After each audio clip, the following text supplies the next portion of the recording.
রাখেন। ভাড়া কত? আপনাকে ভাড়া লাগবে না।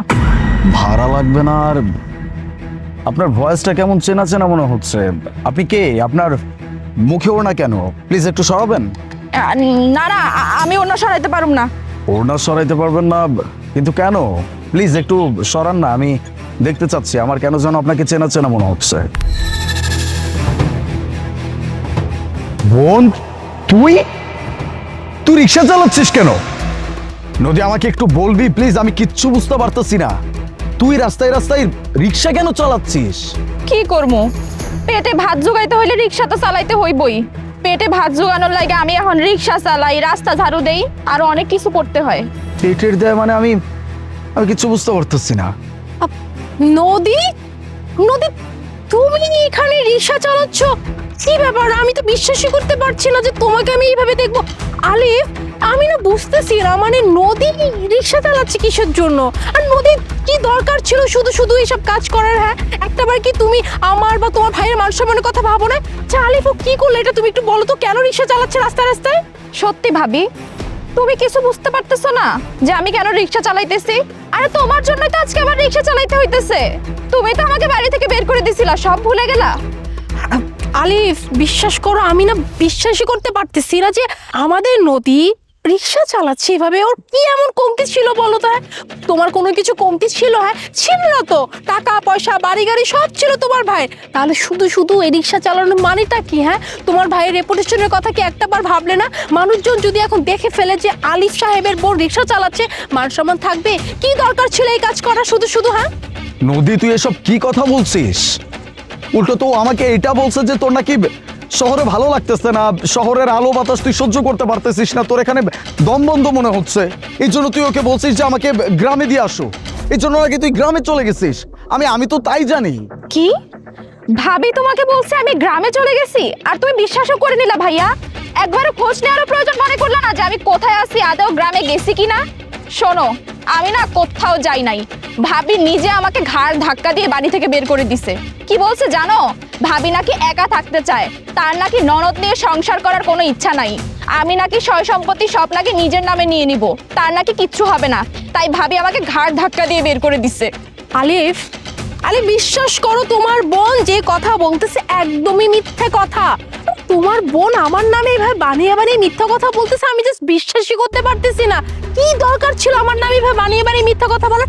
আমি কেন ওকে গ্রামের বাড়িতে পাঠাবো? তুমি জানো হ্যাঁ, তোমার এই বোন আমাকে কি বলতো, যখনই তুমি অফিসে যাইতা বা বিজনেসের কাজে ঢাকার বাইরে দেশের বাইরে যেতে বলতো, ভাবি আমার না এখানে থাকতে একদমই ইচ্ছে করতেছে না, ভাবি আমি এই শহরের এই ব্যস্ত জীবন একদমই নিতে পারতেছি না, ভাবি আমার না গ্রামের ফ্রেশ এয়ার দরকার, ভাবি প্লিজ, ভাইও তো আমাকে যেতে দিবে না, তুমি প্লিজ আমাকে একটু যেতে দাও, আমি গ্রামে গিয়ে থাকতে চাই। ব্যাস, আমি নদীর কথা শুনে ভাবলাম এটা এত করে বলতেছে, আচ্ছা ঠিক আছে যাক, গ্রামে গিয়ে কদিন থেকে আসুক। বাট তোমার বোন যেভাবে রাস্তা রাস্তায় রিক্সা চালাচ্ছে, এটা তোমার ধারণার বাহিরে। ভাবি তুমি এখন মিথ্যা কথা বলতেছো? আমি তো এটাই বুঝতে পারতেছি না, আমাকে দেখার পরে তুমি কেন এইভাবে মিথ্যা কথা বলতেছো? তুমি তো সবই জানতা ভাবি, তাই না, যে আমার এই একটা ভাই ছাড়া দুনিয়াতে আর কেউ নাই। তুমি তারপরে আমাকে বাড়ি থেকে ঘাড় ধাক্কা দিয়ে বের করে দিছো। তুমি জানতা যে আমার যাওয়ার আর কোনো পথ নাই, আমি কি করব, কোথায় থাকবো সেটা একবারও ভাবো নাই। আর এত কিছুর পরে তুমি ভাইয়ের সামনে দাঁড়িয়ে মিথ্যা কথা বলতেছো? আমি না ভাবতেই পারতেছি না ভাবি, যে তোমাকে আমি মায়ের দরজা দিয়েছিলাম, আমি তোমাকে মায়ের মতো সম্মান করতাম, কিন্তু তুমি কি করলা? আমার ভাইয়ের ভালো মানুষের সুযোগ নিয়ে আমাকে বাড়ি থেকে বের করে দিলা। বুঝতে পারছি, আমার কাছে এখন সবকিছু পানির মতো ক্লিয়ার হয়ে গেছে। মোনা, কি ব্যাপার? আমাকে এত বড় মিথ্যা বলার তোমার প্রয়োজন কি করে পড়লো? আর তুমি কি ভাবছো আমাকে তুমি মিথ্যা বলছো আর আমি সেটা বিশ্বাস করে নিব? আমি নিজে ডিসাইড করছিলাম নেক্সট উইকেন্ডে আমি গ্রামে যাব, গিয়ে আমি আমার বোনের সাথে দেখা করব। কিন্তু কে জানতো গ্রামে গেলে তো আমি আমার বোনকেই পেতাম না, কারণ আমার বোন তো গ্রামে যায় নাই। আমার বোনকে গ্রামে পাঠানো হয় নাই, আমার বোনকে আমার বাড়ি থেকে বের করে দেওয়া হয়েছে, আর সেইটা তুমি করছো, যার কারণে আজকে আমার বোন রিক্সা চালিয়ে নিজের পেটের ভাত জোগাচ্ছে। আমার আমার ভাবতেও অবাক লাগতেছে যে আমি তোমার মতো একটা মানুষকে ভালোবেসে বিয়ে করছি, যে কিনা আমার বোনকে সহ্য করতে পারে না। এই তুমি জানতা না যে আমার এই দিন দুনিয়াতে আমার বোন ছাড়া আর কেউ নাই? আমি আমার মা বাবা সবাইকে হারাইছি। আর তুমি কিনা সেই আমার ছোট্ট বোনটাকে সহ্য করতে পারো নাই। আরে ও তোমার কাছে কি এমন চাইছে? কিচ্ছু চায় নাই। ও, ভুল তো আমার হইছে না। আমি আমার বোনকে গ্রাম থেকে শহরে নিয়ে আসছি, আমাদের সাথে একসাথে রাখার জন্য নিয়ে আসছি। এটা তো তুমি সহ্য করতে পারো না। আমাকে বলতো তুমি, সেটাও বলতে পারো নাই। কিন্তু সেটা না বলে তুমি আমার বোনকে বাড়ি থেকে বের করে দিচ্ছ।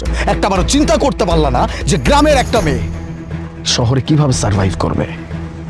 ঠিক আছে, তুমি যেহেতু আমার বোনকে বের করে দেওয়ার আগে একটাবারও চিন্তা করো নাই, তাহলে এখন আমি তোমার মতো মেয়ের সাথে আর সংসার করব না এই কথা বলতে আমার একবারও চিন্তা করতে হবে না। আমি তোমার সাথে সংসার করব না।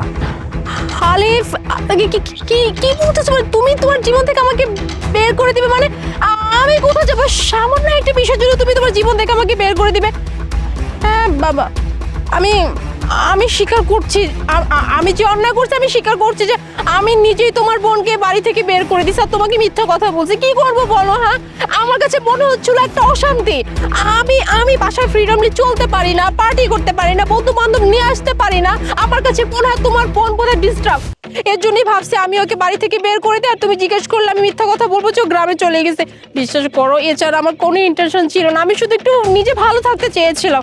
বাট আই এম সরি আলিফ, আমি আজকে বুঝতে পারছি যে তোমার বোনকে এইভাবে আমার বের করে দেওয়া একদমই উচিত হয় না। তাই বলে তুমি তোমার জীবন থেকে আমাকে বের করবে? না না না, প্লিজ প্লিজ প্লিজ আমাকে ক্ষমা করে দাও। আমি আর এমন কাজ কখনো করবো না। তো ভালো হয়েছে না?